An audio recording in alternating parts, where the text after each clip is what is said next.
Previous chapter जो हमने करे हैं अभी तक किसी को उसमें कोई डाउट है पहले वाले चैप्टर में कि व्हाट इज हिस्ट्री या फिर एनसीईआरटी से जो हमने हंटिंग गैदरिंग सोसाइटीज वाला चैप्टर करा है बता दो।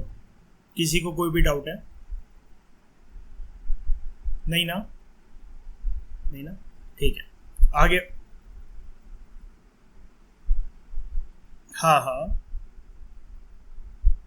मैं करवा दूंगा, कोई दिक्कत नहीं। कोशिश कर लेना कि कर लो जितने हो सके। नहीं हो सकेंगे अपने इससे ग्रुप में डाल दो पूछने के लिए कि आप लोग क्या समझते हो उससे।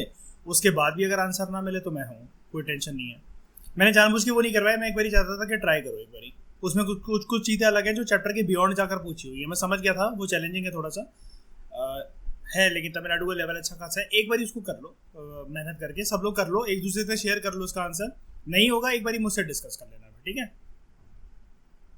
हाँ, डायरेक्ट बन सकते हैं, बहुत काम का है वो, बहुत काम का मटेरियल है वो। इसलिए मैंने पूरा नहीं करवाया, स्पून फीडिंग एकदम से नहीं करवाना चाह रहा ना चैप्टर पढ़वाने के बाद। नहीं होगा मैं बता दूंगा, कोई टेंशन नहीं है, मैं किस लिए बैठा हूँ। अच्छा, ये केव है, इस पेज के इंट्रोडक्शन पे केव दे रखा है। पेंटिंग को नज़रअंदाज नहीं करते हैं, एक बारी देखते हैं। देखो मैं एक फिगर को पकड़ रहा हूँ, ये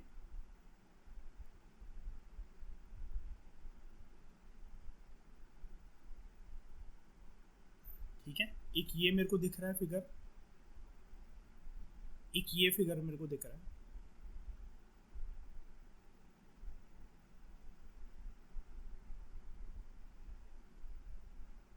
ठीक है, और क्रिस्टल क्लियर वैसे तो बहुत सारे फिगर मुझे दिख ही रहे हैं, और एक जैसे ये वाला फिगर मेरे को दिख रहा है, ये ऐसे ध्यान से, ये और एक ऐसे। ठीक है, ये जो मैंने पेंटिंग ड्रॉ कर रहा हूँ ये मैं सबको विजिबल है ना क्रिस्टल क्लियर वे में, सबको दिख रहा है। यहाँ पर जनरली ये आपको क्या दिख रहा है, अगर एक और ध्यान से मैं फिगर देखूँ तो ये देखो, एक ये एलिफेंट दिख रहा है मेरे को, यहाँ से यहाँ तक, एक ये ऐसे करके ये ऐसे आ रहा है, और ये इसकी एक आंख बन रखी है, ये एक ऐसे ये भी दिख रहा है जिसके कुछ ये बड़ा सा सींग है,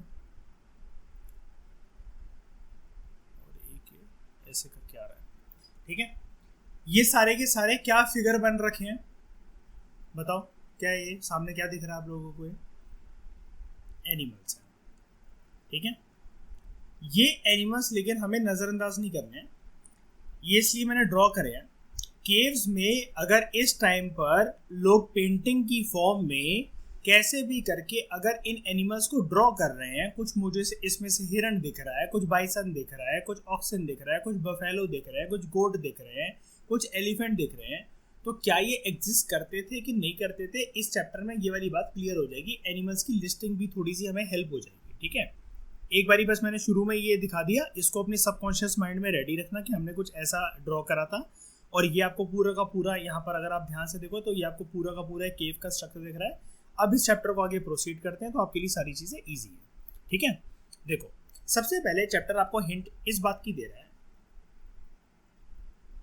ज्योग्राफी में हम लोग जब उठाते हैं 6th क्लास की ज्योग्राफी तो हमें वहाँ पर एक फैक्ट देखने को मिलता है कि पृथ्वी की जो शुरुआत हुई हमारे अर्थ की वो आज से लगभग ऐसा माना जाता है, बिग बैंग थ्योरी के अनुसार 460 करोड़ ईयर्स पहले शुरुआत होती है अर्थ की। ठीक है, जो भी फिगर है वो हम उनसे कंसर्न नहीं है नंबर ऑफ ईयर से, क्योंकि कोई भी थ्योरी एक ये एक्सेप्टेबल थ्योरी है, बिग बैंग थ्योरी भी 100% प्रूवन थ्योरी नहीं है, उसकी भी लिमिटेशन है। तमिलनाडु बुक में मैं पढ़ाऊंगा आपको, बिग बैंग थ्योरी के भी कुछ कुछ लिमिटेशंस हैं। ठीक है, और आज से 20 लाख साल पहले इंसान ने सबसे पहले चलना सीखा था। 3 लाख साल पहले इंसान पूरी धरती पर फैल गए थे। आज से 8,000 साल पहले उन्होंने कल्टीवेशन अपनी स्टार्ट करी थी। 5,000 साल पहले एक सिविलाइजेशन की स्थापना हुई थी। ठीक है, और फिर आता है हमारा मॉडर्न मैन। ठीक है, अच्छा मुझे एक बात कोई बता सकता है कि जब हड़प्पा एग्जिस्ट कर रहा था उसके साथ साथ कंटेम्प्रेरी सिविलाइजेशन और कौन कौन से थे? कौन कौन से थे? मेसोपोटामिया और इजिप्शियन सिविलाइजेशन। ठीक है, और देखो एक बात और क्या कह रहा कोई? कंटेम्प्रेरी तो कंटेम्प्ररी तो इसके यही थे। और जब ये खत्म हो जाते हैं तो इनके साथ साथ चौथा एक ओवरलैपिंग सिविलाइजेशन होता है, चाइनीज सिविलाइजेशन।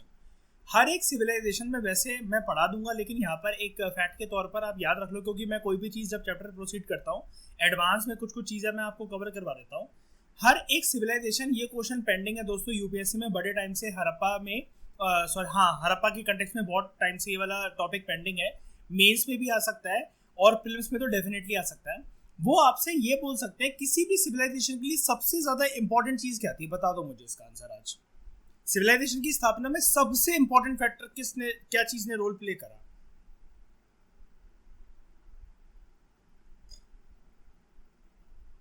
क्या बात है अंकिता, तुम्हें तो मुझे मतलब मेरे को तो तुम्हें क्रेडिट देना पड़ेगा, फीस माफ करनी पड़ेगी तुम्हारी।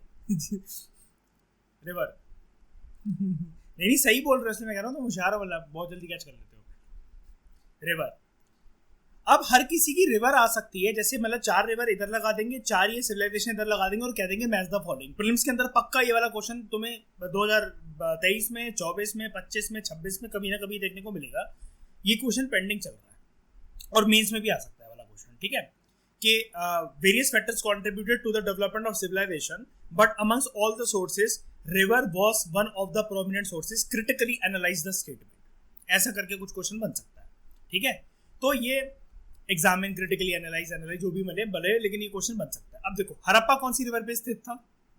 कौन सी रिवर पे? इंडस, ठीक है। इजिप्ट कौन सी? Very good, Tigris, Tigris, Euphrates. Mesopotamia कौन सी?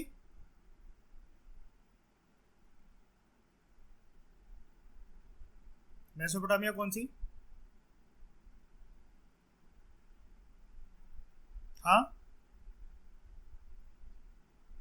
आपने अपोजिट नहीं बोल दिया, आपको नहीं लगता ऐसा है ना? ये हाँ हाँ, ये यहाँ आना चाहिए, इसलिए मैंने टोका नहीं बीच में। गलतियाँ करो, उससे सीखो। नाइल है इजिप्शियन के लिए रिस्पॉन्सिबल, और टाइग्रिस, यूफ्रेट्स मेसोपोटामिया, और चाइना का कौन सा? यांगसे रिवर, यांगसे रिवर, ठीक है। स्पेलिंग इसकी ये होती है YANGZSTE, यांगसे रिवर, ठीक है। तो ये चीज याद रखना, ये 4 रिवर्स हैं जिन पे सिविलाइजेशन एज पर डेवलप हुआ था, क्योंकि अगला चैप्टर हमारा हड़प्पा ही आने वाला है। लेकिन अभी मैं हिस्ट्री पे हॉल्ट लगाऊंगा, इसके बाद we will move to next subject, और उसके बाद हम कुछ टाइम के बाद फिर हड़प्पा की कहानी स्टार्ट करेंगे, क्योंकि वरना से बोरिंग हो जाएगा। और मैं भी इसके बाद अब इंटरेस्टेड नहीं हूँ हिस्ट्री की तरफ देखने के लिए, बहुत हो गया ये इंसान का पत्थर बनाना, ये बनाना काफ़ी है, मोर देन इनफ, ठीक है। पहले इसका टेस्ट देंगे, बेसिक लेवल का हमारा क्लियर हो गया है, इसके बाद हम एडवांस लेवल में बढ़ेंगे, लेकिन इससे पहले सब्जेक्ट चेंज करेंगे, ठीक है। दिमाग में अब जब सब्जेक्ट चेंज करेंगे आपका देखो मेंस आंसर राइटिंग के लिए आपके टोटल रेस शुरू हो गई है, ठीक है। कछुए की चाल धीरे धीरे करके आप सीख जाओगे। लेकिन अब जो प्रीलिम्स के अंदर दिमाग शिफ्ट करने की जो स्ट्रेटेजी है, कि बौखलाता है जो इंसान कि यार ये क्वेश्चन वो क्वेश्चन, ये क्वेश्चन वो क्वेश्चन, ये सब्जेक्ट शिफ्ट करके जो पढ़ता है ना, उसकी ये एंग्जाइटी कम होने लग जाती है, ठीक है। तो अब हम सब्जेक्ट चेंज करना स्टार्ट करेंगे। आपने हिस्ट्री से शुरुआत करी थी, अब हम किसी और सब्जेक्ट की तरफ बढ़ेंगे, ठीक है। तो वही तमिलिनी, वही पर्सन है, ठीक है। फिर से खून पी रही है ये घर पे आके, किसी न किसी का कुछ और पूछ रही है। तो तमिलिनी एक स्कूल स्टूडेंट है क्लास 6 की, जो कि साइंस सेंटर गई है, और उसकी ग्रैंड मदर मतलब दादी उसको लेकर गई है, और वो एक देखते हैं टाइम मशीन, ठीक है। उधर जाके मतलब काइंड ऑफ ऑब्वियस ही बात है, एक फिक्टिशियस वे में ये क्रिएटेड है टाइम मशीन। टाइम मशीन जैसा कुछ कंसेप्ट होता नहीं है वैसे, साइंटिफिकली प्रूवन नहीं है वाली चीज़। तो जो ऑपरेटर है टाइम मशीन का, वो ये बोलता है if you press buttons in the machine, तो आप एक अलग टाइम पीरियड में, जिस टाइम पीरियड में आप चूज करोगे टाइम, तो वहाँ पर आप पहुँच जाओगे। तो तुम इसमें बैठो और अलग अलग टाइम पीरियड एंजॉय करो, ठीक है। बोलता है ऑपरेटर इसकी दादी को और इसको, ठीक है। तो ऑपरेटर को सुनने के बाद तमिलिनी और उसकी जो दादी होते हैं वो बड़े एक्साइटेड होते हैं, और ये वो चाहते हैं कि अलग अलग टाइम पीरियड जिसमें इंसान अलग अलग टाइम पे रहते थे, क्यों ना वो इस चीज़ को एक्सपीरियंस करें। इट इज़ जस्ट लाइक कि उनको किसी मशीन के अंदर बिठा दिया गया है and they are enjoying some kind of movie experience, ठीक है। 3D कंसेप्ट में समझ पा रहे होगे आप, ठीक है। तमिलिनी तो वो कहता है, तमिलिनी अपनी दादी से पूछती है कि हम आगे चलें क्या, 2200 CE में चलें क्या। तो ग्रैंडमा कहती है कि फ्यूचर के बारे में मतलब क्या इंटरेस्टिंग है, हम पीछे चलते हैं, देखते हैं कि आज हमारी जो प्रेजेंट लाइफ है वो हमारे पास से कैसे डिटरमाइन हुई है। ठीक है, तो जो स्टोरी है ह्यूमन इवोल्यूशन की, उसको साइंटिफिकली स्टडी करा जा सकता है आर्कियोलॉजी से और एंथ्रोपोलॉजी से। ये एक छोटा सा टिपिकल सी बात है, ये क्वेश्चन बन सकता है कहाँ पर, यूपीपीएससी में। ठीक है, और एमपीपीएससी में इस प्रकार का क्वेश्चन बन सकता है कि जैसे वो आपको ये पूछ सकते हैं कि आर्कियोलॉजी और एंथ्रोपोलॉजी जो है वो किसके लिए रिस्पॉन्सिबल है, क्या आपको बता सकते हैं। तो ह्यूमन इवोल्यूशन, और या फिर ये भी आ सकता है कि ह्यूमन इवोल्यूशन को अगर स्टडी करना है तो इनमें से कौन सा सब्जेक्ट काम आ सकता है। तो आपको कुछ भी वहाँ पर दे सकते हैं, philosophy, zoology, botany, archaeology, anthropology. अब जनरली ऐसा करते क्यों है ये उत्तर प्रदेश और मध्य प्रदेश के आयोग, वो थोड़ी बहुत मतलब बच्चों में ये जानने के लिए कि क्या ये जो तुम ग्रेजुएशन और ये सब जो कर लेते हो तो तुम जानते भी हो इसका मतलब कि बॉटनी जूलॉजी से कैसे अलग है, जूलॉजी एंथ्रोपोलॉजी से कैसे अलग है, बस ये जानने के लिए। तो इस गिरे हुए लेवल के क्वेश्चंस वहाँ पर आपको कभी कभार देखने को मिल जाते हैं, लेकिन फिर भी we should respect all kind of information, because हमारे 2-2 नंबर भी ऐसे उससे बच जाएंगे। हमारे लिए वो ईजी है, लेकिन कोई अब ऐसा तो है नहीं 5 लाख बच्चे जो बैठ के आ रहे हैं वो सारे के सारे ठीक कर देंगे ऐसे क्वेश्चन को, ये भी तो बात है ना। तो हमें तो खुश होना चाहिए। बल्कि तो एक छोटी सी इन्फॉर्मेशन कि अगर आपको इंसान की उत्पत्ति जब से हुई है अगर उसको स्टडी करना है तो आर्कियोलॉजी काम आ जाएगी, ये तो आप कर ही आओगे। एंथ्रोपोलॉजी भी याद रखना, anthropology is the study of evolution of human beings. याद रखना, मैं फिर से रिपीट कर रहा हूँ, anthropology is the study of evolution of human beings. और यूपीएससी में ऑप्शनल भी होता है एंथ्रोपोलॉजी, काफ़ी लोग लेते हैं, आपने सुना होगा, है ना। तो कोचिंग दिल्ली में, नॉर्थ इंडिया में अवेलेबल नहीं रहती है, साउथ में इसके कोई कोचिंग है, पता नहीं कौन सा, ब्रेन नाम से, काफ़ी लोग वहाँ से करते हैं। और ट्राइब्स वगैरह के बारे में बहुत ज़्यादा स्टडी करना पड़ता है, मतलब मुझे तो नहीं लगता इसका सिलेबस अच्छा, कहीं से भी इंटरेस्टिंग नहीं लगता मुझे। तमिलिनी तो वो कहता है कि तमिलिनी कहती है ठीक है ग्रैंडमा आप सही कह रहे हो। तो ग्रैंडमा बटन पुश करती है 1950 CE में। ठीक है, यहाँ पर लोग घूम रहे हैं, कुछ लोग साइकिल चला रहे हैं, बसेस में घूम रहे हैं। ठीक है, उसके बाद 1850 की तरफ ये शिफ्ट हो जाते हैं, कोई बस और कोई साइकिल यहाँ पर इनको नहीं दिख रहा, बैलगाड़ी वगैरह दिख रही है इनको रोड पे, और कुछ घोड़ा गाड़ी दिख रही है इनको। ठीक है, उसके बाद तमिलिनी बटन दबा देती है 8000 साल पहले का। यहाँ पर वो देखती है कि लोग ना क्रॉप्स रेज कर रहे हैं, मतलब खेती बाड़ी कर रहे हैं और पशुपालन कर रहे हैं, लाइफ स्टॉक्स वगैरह को मेंटेन कर रहे हैं। उसके बाद she pushed the button to get a picture of life 18,000 years ago. यहाँ पर वो ये देखती है कि इंसान ना केव्स में रह रहे हैं और वो कुछ टूल्स यूज कर रहे हैं जो कि पत्थरों से बने हुए हैं, और कुछ हड्डियां यूज कर रहे हैं वो हंटिंग के लिए। ठीक है, और हंटिंग सीन देखकर तमिलिनी एकदम से घबरा जाती है, वो प्रेजेंट टाइम में बटन पुश कर देती है। तो उसकी दादी उसे पूछती है कि क्या तुम डर गई इस चीज़ को देखकर। तो उसकी ग्रैंडमा फिर उसको तमिलिनी कहती है कि हमें और ज़्यादा बैकवर्ड जाना चाहिए, एंशिएंट ह्यूमन बीइंग्स की स्टडी हम लोग तब से करना स्टार्ट करते हैं। एक बारी देखते हैं, मैं तुम्हें दिखाना चाहती हूँ कि जब से ऐसा बोला जाता है कि हम लोग एक प्रकार से बंदर की प्रजाति थे। ठीक है, लेकिन अब तमिलिनी जो हंटिंग सीन देखकर घबरा गई है, वो इतना इंक्लाइंड नहीं है।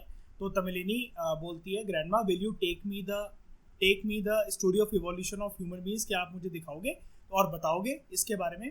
तो उसकी दादी कहती है ठीक है, मैं जितनी इन्फॉर्मेशन मुझे है मैं उसके बारे में तुम्हें बताती हूँ, अब ध्यान से सुनना कहानी।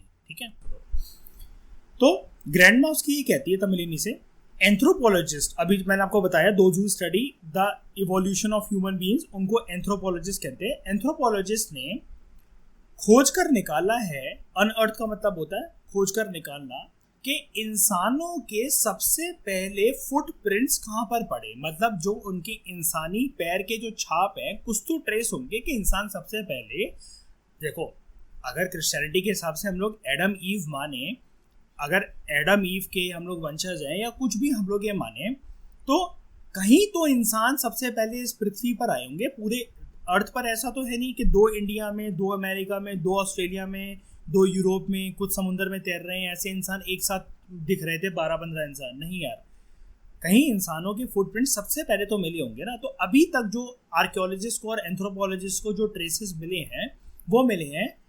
ये चीज़ याद रखना, एनसीईआरटी नहीं बताती है। अफ्रीका फिर भी थोड़ा बहुत आइडिया सबको होता है। परफेक्ट वो कंट्री अगर आपको जाननी है तो उसका आंसर ये है तंजानिया। ये क्वेश्चन पक्का आ सकता है यूपीपीएससी में, ये पक्का क्वेश्चन आ सकता है। Uttar Pradesh public service commission में, ठीक है। ईस्टर्न अफ्रीका में जो तंजानिया कंट्री है वहां पर ये ट्रेसेस मिले हैं। अच्छा, और तुम्हें पता है ना, इवोल्यूशन के बाद धीरे धीरे करके इंसान का शेप और साइज ठीक हुआ है, जैसा कि हमने वाइल्ड एनिमल्स और पालतू एनिमल्स का पढ़ा था। तो ये फुटप्रिंट्स काफी बड़े हैं, मतलब बहुत बड़ा पैर है ये जो मिला है वहां पर, बहुत बड़ा, ठीक है। तो they were found in rock bed submerge under the sand, मतलब रेत के नीचे, मतलब कुछ खुदाई वगैरह वहां पर चल रही थी, तो उस प्रकार के यहाँ पर ट्रेसेस मिले। तो जो भी टीम वो वहां पर कोई भी माइनिंग वगैरह कर रही होगी, उसने बुलाया होगा एंथ्रोपोलॉजिस्ट और आर्कियोलॉजिस्ट की टीम को, तब उन्होंने ये चीज देखी, ठीक है। तो आर्कियोलॉजी क्या होता है, वैसे तो हम पढ़ चुके, जानते भी आप, लेकिन परफेक्ट डेफिनेशन ये है, archaeology is the study of pre historic human remain material, जो कि pre historic human beings use करते थे। यानी कि प्री हिस्टोरिक ह्यूमन रिमेन्स है, ये कुछ मटेरियल हैं जो कि pre historic human beings use करते थे। जो मटेरियल्स आर्कियोलॉजिस्ट खोद कर गड़ा हुआ मटेरियल जो निकाल लेते हैं, यानी कि एक्सकवेटेड मटेरियल जिसको हम लोग कहते हैं अंग्रेजी में, ये मेन सोर्स होता है आर्कियोलॉजिकल स्टडीज का। यहाँ पर किसी को कोई डेफिनेशन में डाउट तो नहीं इसकी, बता दो मुझे जरा, किसी को कोई डाउट?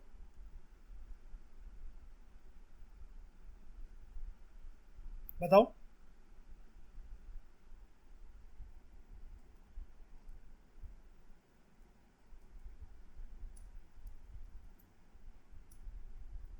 हाँ, सबसे पहले मिला, ये देखो मैं इसकी रियल फोटो दिखा दे रहा हूँ सबको, ये देखो कितना बड़ा है ये, जस्ट सी दिस। वो कह रहा है ना सैंड के नीचे, रॉक बेड के नीचे, ये देखो यहाँ पर फुटप्रिंट्स मिले, एक नहीं मिले, दो तीन, काफी ज्यादा मिले, और काफी ज्यादा बड़ा है ये। और अगर आप यहाँ पर ये चीज देखो ना, ये देखो जहाँ पर ये मेरा माउस जा रहा है, फिंगर्स नहीं है पैरों में इतनी ज्यादा प्रिसाइज। वैसे तो ये हिस्ट्री ऑप्शन वालों को इस तरीके के इंटरव्यू में क्वेश्चन पूछते हैं, लेकिन आप ये देखो हमारे पैर, अगर आप देखो मिट्टी पे बनाए होंगे तुम लोगों ने कभी ना कभी, रेत पे पैर या इधर उधर वैसे करके, ऐसे थोड़ी ना बनता हमारा पैर, ये समझ पा रहे हो ना। तो इंसान भी जैसे धीरे धीरे करके उसका शेप साइज वगैरह ना आराम से वो हुआ है यूनिफॉर्म वगैरह, पहले वो इतना नहीं था ऐसा। जैसे ये देखो, ये जो वहां पर मिले, ये हमारी तो उंगलियां परफेक्ट दिखती है ना यहाँ पर, ये 5 उंगलियां पैर की, ये देखो, लेकिन कैसा कैसे 2 ही जैसे दिख रही हुई, ये सारा इतना पोर्शन जुड़ा हो और ये ऐसे करके दिख रहा हो, ठीक है। और दिखा देता हूँ 1-2 फोटो, 1 मिनट रुकना, और कहाँ पर है, इसको देखो जरा, इसको देखो, ये देखो काफी बड़ा है ये पैर। और पैर ऐसा तो नहीं बनता यार कभी भी यार, ना ऐसी शेप आती है, और ना टिप्स को देखो, टिप्स तो ऐसी आती नहीं है। और देख रहे हो ये गैप है परफेक्ट एक, लेकिन इसके अलावा कोई भी गैप नहीं है। कभी रेत वेत पे पैर बनाकर देखना।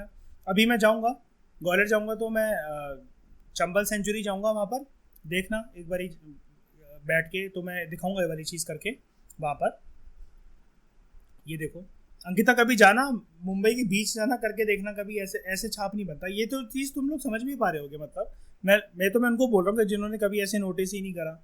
ये देखो जैसे जो उधर मिला है ना, ये रॉक बेड्स, उन पे ये जो फुटप्रिंट्स मिले हैं, ऐसे कहाँ पैर बनते हैं हमारे, बताओ।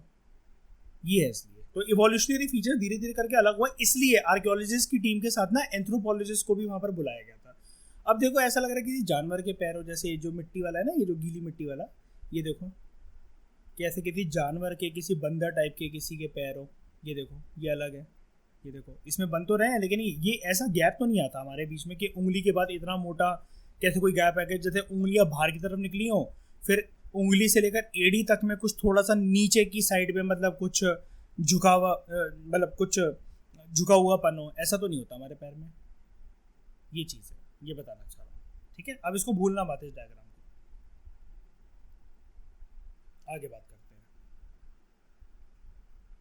अब सबसे इंपॉर्टेंट चीज इस चैप्टर में, ये स्टेजेस ऑफ ह्यूमन इवोल्यूशन।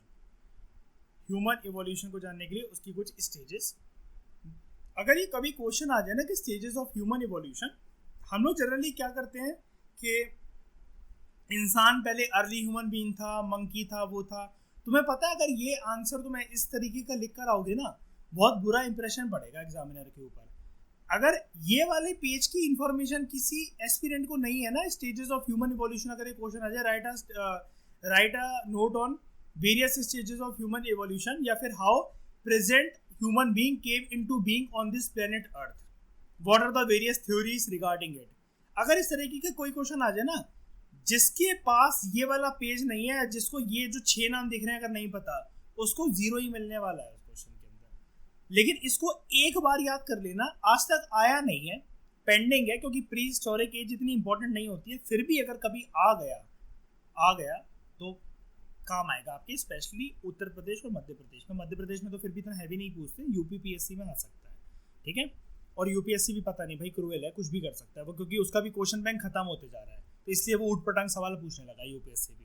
इसलिए स्पेक्ट्रम वगैरह मॉडर्न हिस्ट्री पढ़कर भी इतने आसानी से, इतना आसान नहीं है कि स्पेक्ट्रम पढ़ के आंसर कोई कर ले, ठीक है। तो चलो बात करते हैं, सब लोग ready stages of human evolution के लिए? एक बार इसमें मेहनत करनी पड़ेगी, आज ही इसको याद कर लेना, उसके बाद नोट बनाना। अंकिता, नोट मेकिंग इसकी तब करना जब इसको कंठस्थ तरीके से याद कर लो सब लोग, ठीक है।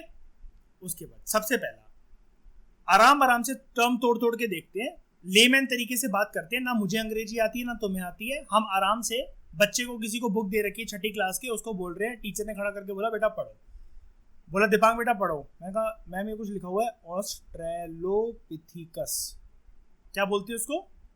ऑस्ट्रेलोपिथिकस, नंबर 1, पहली स्टेज, ठीक है। तो आपसे आज के बाद कोई भी पूछे कि अगर 6 स्टेजेस या 4 स्टेजेस अगर मिक्स करके दे दें वो आपको, ऑस्ट्रेलोपिथिकस, होमो सेपियंस, निएंडरथल, होमो हैबिलिस, तो किसको मार्क करोगे? सबसे पहला इंसान कौन था? ऑस्ट्रेलोपिथिकस, ठीक है। ये चीज याद रखना। कब से कब तक आए? 4 मिलियन से लेकर 2 मिलियन ईयर्स अगो पहले ये इंसान था। पूरी तरीके से ये क्या लग रहा है आपको? एक तरीके से मंकी लग रहा है। आसान भाषा में बात करते हैं, 6ठी क्लास के, क्योंकि 6 क्लास की एनसीईआरटी है, 6ठी क्लास के बच्चों के हिसाब से बात करते हैं, मंकी है, ठीक है। तो इसको हम लोग कहते हैं किस तरीके का मंकी। अच्छा ये इसको देख पा रहे हो ना? मैं इसको जूम कर देता हूँ जरा, अगर कोई दिक्कत ना हो तो। ये लो, ठीक है। प्रोटो ह्यूमन बीइंग माना जाता है इसको। इसका इवोल्यूशन हुआ ईस्टर्न अफ्रीका में, और इसके लिए दूसरा नाम सजेस्ट करा जाता है, he was a southern ape, he और she was a southern ape. तो इसकी क्वालिटीज क्या थी? ये मिक्सचर था ह्यूमन बीइंग का और एप के ट्रेड शो करता था। बायपेडल वॉक था इसका मतलब 2 पैरों पे ये चलता था, ठीक है। और बात तभी से करी जाती है परफेक्ट ह्यूमन बीइंग की जब वो 2 पैरों पे चलने लग जाए, 4 पैरों पे चलने वाला नहीं हो सकता इंसान, ठीक है। सबसे पहली स्टेज क्लियर बताओ मुझे जरा, किसी को कोई भी दिक्कत है यहां तक? मैं आगे बढ़ूं? बता दो मुझे जरा, नई चीज है, नहीं सुनी ना किसी ने कभी लाइफ में, बता दो मुझे जरा, हाँ या ना तो बोल दो, ठीक है। सेकंड है होमो हैबिलिस। होमो हैबिलिस ये 2.3 to 1.4 मिलियन ईयर्स अगो पहले था। ये भी प्रोटो ह्यूमन था, ठीक है। क्वालिटीज क्या थी इसकी? Presence of a big toe, देख रहे हो अभी बिग टो जो अभी हमने रियल में देखे, जैसे इसका भी पैर काफी ज्यादा जो था वो बड़ा था। To hold tightly and less protruding face. Less protruding face मतलब बाहर की तरफ थोड़ा सा कम निकला हुआ था as compare to previous generation. ये देख रहे हो पूरा बंदर की तरह, ये देखो ये बाहर निकला हुआ है, इसका चेहरा ऐसे करके निकला हुआ है, लेकिन ये थोड़ा सा अब ये पीछे की तरफ चला गया इसका चेहरा। प्रोट्रूडिंग का मतलब होता है बाहर निकलना। जैसे हमारे पूरे फेस पे, अमित क्या चीज प्रोट्रूडिंग है अभी आज के टाइम में? हम सबके चेहरों में क्या चीज बाहर की तरफ निकल रही? चेहरे, सिर्फ चेहरे की बात कर रहा हूं। नोज प्रोट्रूडिंग होती है, फ्लैट नहीं होती। जैसे मतलब स्केल रख के अगर पूरे चेहरे को मैं करूं, नाक बीच में आएगी, वो प्रोट्रूडिंग है ना। नाक पूरे मतलब मेरे माथे से लेकर, मेरी लिप्स से लेकर मेरी चिन तक टच नहीं होने देगी, नाक थोड़ी सी स्केल को आगे कर देगी, वो फ्लैट नहीं होने देगी मेरा चेहरा, उसको कहते हैं प्रोट्रूडिंग। प्रोट्रूडिंग इस वर्ड का मतलब होता है बाहर की तरफ निकला हुआ, ठीक है। और ये टूल मेकर था, इस टाइम पे टूल बनाना सीखे थे। तो अगर ये भी क्वेश्चन आ जाए, मतलब करने को तो आया हो, कोई कुछ भी कर सकता ना। होमो सेपियंस, होमो हैबिलिस, होमो इरेक्टस और ऑस्ट्रेलोपिथिकस, इनमें से कौन से ह्यूमन बीइंग्स टूल बनाते थे? तो होमो हैबिलिस बनाते थे, ठीक है। उसके बाद होमो इरेक्टस, अर्थ से 1.8 मिलियन ईयर्स अगो पहले इवॉल्व होने वाला। अच्छा ये मिलियन ईयर्स अगो पहले बस याद मत रखना, इसको बस ऑर्डर में याद कर लेना, कौन कब आया कब नहीं आया ये छोड़ो, मिलियन ये काम का नहीं आने वाला है, ऑर्डर बस याद कर लेना। ऑस्ट्रेलोपिथिकस, इसको सर्दर्न एप कहते थे, कहाँ मिला और फीचर्स क्या होते थे? होमो हैबिलिस नंबर दूसरा, ये भी प्रोटो ह्यूमन बीइंग था, लेकिन इसके फीचर पुराने वाले से कैसे अलग थे? बस इसका फेस प्रोट्रूडिंग नहीं था, पिछले वाले से थोड़ा सा कम होने लगा और टूल मेकर था ये। होमो इरेक्टस क्या करेगा? होमो इरेक्टस को बोला जाता है जावा मैन। नॉट फुली ह्यूमन, पूरी तरीके से इंसान तो नहीं है ये, लेकिन इसका ब्रेन साइज बहुत स्मॉलर देन आवर साइज। हमारे जितना ब्रेन साइज होता है उससे कम था इसका brain, smaller than hours. Straight position में वॉक कर सकता था, मतलब झुका नहीं, इसके कंधे झुके नहीं रहते थे, अब सीधा स्पाइन सीधी थी वैसे वॉक कर सकता था। और फायर की नॉलेज इस प्रकार के इंसान की जाति को मिल गई थी, प्रजाति को मिल गई थी। ठीक है, ये तीनों कवर यस बोल दो एक बार सब लोग मुझे, या किसी को कुछ समझना है? प्रोटो हिस्ट्री के टाइम पे जो इवॉल्व हुआ वही प्रोटो ह्यूमन बीइंग है मयूर। ठीक है, वही है। आगे फोर्थ स्टेज, निएंडरथल। निएंडरथल, ठीक है, ऐसे बोला जाता है इसको।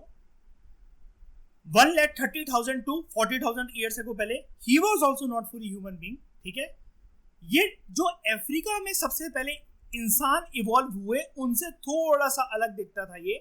इनके जो टूल्स थे वो थोड़े से क्रूड थे। अच्छा, क्रूड का मतलब क्या होता है? टूल्स का क्रूड होना मतलब, हाँ, टूल्स का क्रूड होना मतलब शेप वेरी गुड, शेप में नहीं थे। हंटिंग स्किल्स बहुत पुअर थी। देखो आ गई ना वही चीज, देखो मयूर ने बोली शेप में नहीं होना, जब शेप में ही नहीं होंगे तो मारोगे कैसे वे अच्छे से, है ना? तो देखो दोनों चीजें भाई से, मतलब मयूर समझ रहे हो, दोनों के बीच में लिंक है। जब टूल्स ही रूड है, आपके क्रूड है, तो आप हंटिंग स्किल्स अच्छी कर ही नहीं सकते। शार्प भी नहीं है उसके अंदर, वो पकड़ने का होल्डिंग कैपेसिटी अच्छी नहीं है। और यहाँ पर एविडेंसेस थे कि निएंडरथल जो ह्यूमन बीइंग्स थे, they used to bury their dead. ठीक है, ये करते थे। और काइंड ऑफ जैसे मुझसे किसी ने सवाल पूछा था ना कि प्रक्रिया कभी तो शुरू हुई होगी, मतलब कभी तो शुरू हुई होगी, ये है वो इस स्टेजेस में शुरू हुई थी। मैंने कहा था ना तमिलनाडु में वेट कर लो। अच्छा, आपके और भी जो सवाल है ना हायर लेवल के, इसकी 9th क्लास भी है, 11th क्लास भी है, पूनम दलाल दहिया भी है, ऑक्सफोर्ड भी है। डोंट वरी, हम धीरे धीरे करके पढ़ेंगे, पूरी कवर हो जाएगी। उसके बियॉन्ड कोई डाउट कुछ नहीं रह जाएंगे। हाँ बताओ। हाँ, burial practice, there are evidences of burying the dead, यहीं से शुरुआत होती है। ठीक है, इससे पहले कोई एविडेंस क्योंकि मिला ही नहीं। ठीक है, और ये कहां पर पाए जाते थे? ये जनरली पाए गए हैं अफ्रीका से बाहर निकलकर यूरोप में, जर्मनी में पाए गए। ठीक है, होमो सेपियंस, इसका नाम तो सुना ही होगा। 3 लाख साल पहले ये वाइज मैन माने जाते थे। आप इनका बॉडी बिल्ड स्ट्रक्चर, फेस वगैरह भी देख पा रहे हो, ये कोई बंदर तो नहीं लग रहे हैं। ये है मॉडर्न ह्यूमन बीइंग। हंटिंग और गैदरिंग सोसाइटी इन्हीं से स्टार्ट होती है। ठीक है, स्टिल इन्होंने क्रूड स्टोन इंप्लीमेंट्स यूज करे, क्योंकि आप जानते ही हो ना स्टोन एजेस में पेलियोलिथिक एज से लेकर न्यूलिथिक एज तक भाई अलग अलग तरह के स्टोन टूल्स थे। नियोलिथिक में जाके शार्प रिफाइन वो बनते हैं, मीजोलिथिक में भी छोटे छोटे बनते हैं, लेकिन इंसान ने सलाइयां वगैरह के लिए यूज कर रखा था। स्टोन टूल्स मतलब परफेक्ट तो पर न्यूलिथिक एज और उसके बाद ही बनते हैं ना जाकर। और they moved out of Africa और यूरोप और एशिया में ये सेटल्ड हुए। तो देख रहे हो, अफ्रीका से निकलकर यूरोप एशिया में ये फैलते गए। और डोंट वरी, जैसे आप कहोगे टाइमलाइन एक बारी सर प्रॉपर बता दो कि कहां से कहां तक गए। Don't worry, have patience. अगले पेज में ये जो मैप दिख रहा है ना आपको, ये मैं पूरा बता दूंगा कि कहां से कहां तक गए, लेकिन वो काम का नहीं है, बस एक बारी देख लेंगे। उसके बाद last, crow-Magnus the present man. Crow-Magnus the present man 50,000 years ago पहले ही इनके अफ्रीका में ट्रेसेस मिले। 40,000 ईयर्स एगो पहले ये वेस्ट एशिया और साउथ ईस्ट यूरोप में फैले। और ये भी एक मॉडर्न मैन है, मॉडर्न ह्यूमन बीइंग है। यहाँ से ह्यूमन लाइफ ऐसा माना जाता है शुरुआत होती है। They not only use implements made of stone but also of bone, मतलब पत्थर और हड्डियों के दोनों तरह के इन्होंने इम्प्लीमेंट्स और टूल्स यूज करे। और इनके जो वेपन्स थे, अलग अलग तरह के वेपन्स के नाम है, बस ये डोंट वरी, इसमें कंफ्यूज मत होना। ये वेपन्स की लिस्ट में पूनम दलाल दहिया में दूंगा तुम्हें। हार्पून से इन्होंने यूज करा और स्पीयर थ्रोअर्स यूज करा। अब स्पीयर थ्रोअर मैं तुम्हें बता देता हूँ क्या होता है। वैसे इसको ऊपर ही बोल देना चाहिए था, यही है, ये जो आप देख रहे हो ना, यही है स्पीयर थ्रोअर, जिसके आगे मतलब एक भाला लगा होता है और एक पैना सा एक टूल ऐसे करके, ये ऐसे शार्प में उसमें ये लगा हुआ है, ये स्पीयर थ्रोअर। ठीक है, इतना भी प्रिसाइसली जानने का मतलब इसको जरूरत नहीं है, लेकिन फिर भी दे रखा तो हमने कर लिया, कोई बात नहीं। ठीक है, यहाँ तक किसी को कोई भी दिक्कत है तो मुझसे फिर से पूछ लो एक बार कि सर ये स्टेजेस समझ में नहीं आई हैं या कुछ भी ऐसा कुछ वो नहीं है, दिक्कत है थोड़ी सी।